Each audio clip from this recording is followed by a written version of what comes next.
Hello, everybody. Hello, how are you doing? Welcome to the channel and to DTV.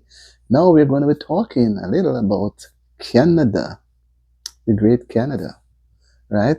We hear about deportations all over the place.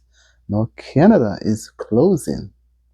They are closing off. They are closing their doors. Can you imagine?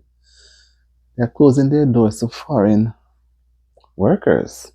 Persons who go there to work, as in farms or different places, and they're closing to students and tourists, as well as regular persons with visa.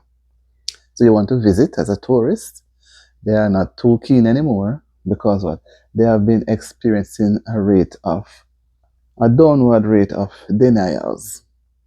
Persons are not maybe taking up the offer at the time, they're getting less offers, but they realize that since 2024, it has been soaring. It's going up now. So they have put something in place to prevent persons from migrating, whether it's to visit or for a short time, to their country. Can you imagine when one would want to go and view something in another country and they are being denied? And for a person who doesn't have a visa and wants to get a visa to visit, you're not allowed to, right? So everybody's closing off. However, they are tightening their borders by approving fewer visas. So they're not totally yet, but they're approving fewer. So I can imagine the, the, the way the thing is now going to be structured to get fewer and fewer until they totally close the doors, right? So they have not suddenly closed it yet, but they're approaching the door to be closed. So once they're getting in less and less, if they keep soaring higher, maybe they may change, but they're trying to do less persons, right? And this is based on the Toronto Star that I've seen where Canadian immigration officials rejected, listen to this number now, they have rejected 2,359,157, wow, temporary resident applications in last year, 2024. So that amount of persons only wanted temporary, right? Space there, residence there. And that number has been up, right?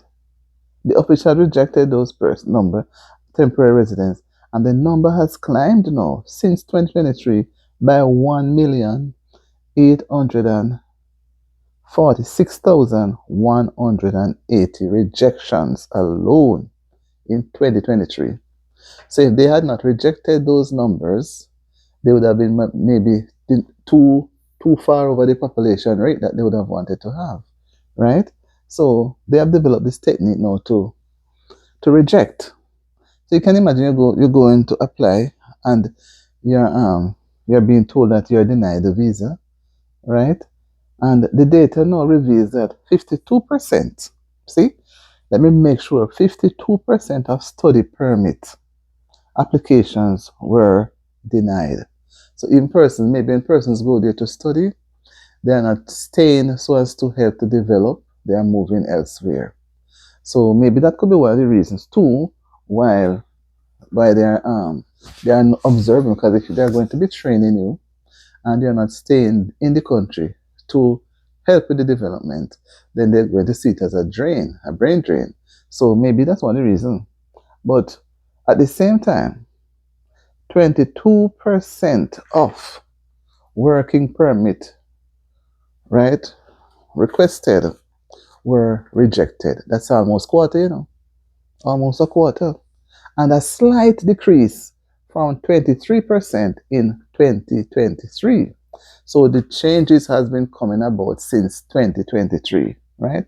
And these people, they have to focus on the numbers, because the numbers will help them to decide and to determine what the way forward, right? And the government is also being pressured to have more rejections. Can you imagine more rejections? By so doing, the public outcry now is that they they they prefer to stay right? Stay there, right? Those who are from the country, they prefer to, who are living there, they will deal with it, right? And because they are blaming the migrants, no, so if migrants come in and work, you find that the people who are from the country, they are not liking it, but at times they too do not want to do what migrants are doing, but they feel threatened now. So they say they will do that, but they claim that the migrants are contributing to the crisis, right? So when the numbers, when more people is being denied, the citizens are going to be forced now to take up the slot, which I do hope they will, right? Because they claim that when the migrants are there, they are taking the jobs, right? While at the same time, obtaining a visa too has been now difficult. It's now getting difficult. Many are prepared to remain in Canada legally, right? So many of these persons prefer to remain there legally, right? Although they some are just visitor. They record so they are visitors, but they want to remain. So maybe when they go there as a visitor now, they like the place. Maybe they're not so qualified, but they don't want to go back to their country. So they remain, right? And at the same time, it allows them to stay without working or studying.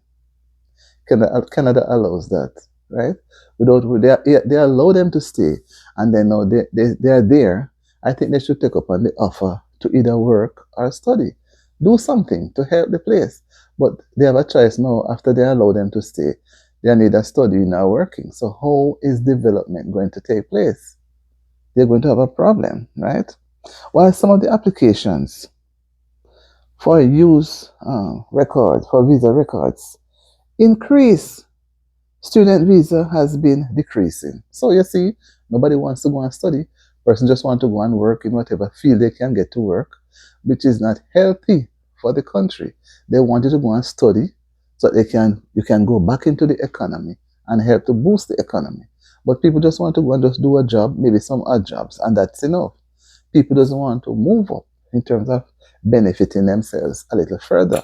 If one gets an opportunity to be allowed to be in a country and you are not 100% qualified in the area of study that you are even working in, I think you should go and seize the opportunity and get some studies done, have your certificate, become more qualified than how you enter the country.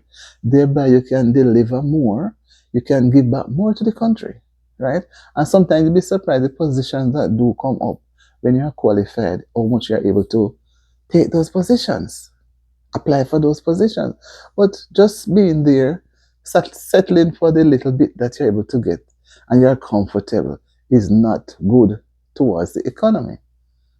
The economy needs qualified persons, qualified because they have to spend to train persons. And when they do train persons, they don't stay.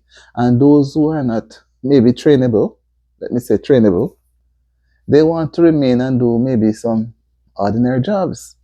So the jobs of those persons within the institutions are going to be slightly not regarded because what they are not able to deliver because there are less persons applying for student visa, right? So maybe persons could rethink again and try to do some studies elsewhere, do some studies and choose to do a study course in Canada and then find out how much they can remain in the country. And if you get all of those things, I think it would be good. But just not going to do any form of studying or working is not healthy for the economy.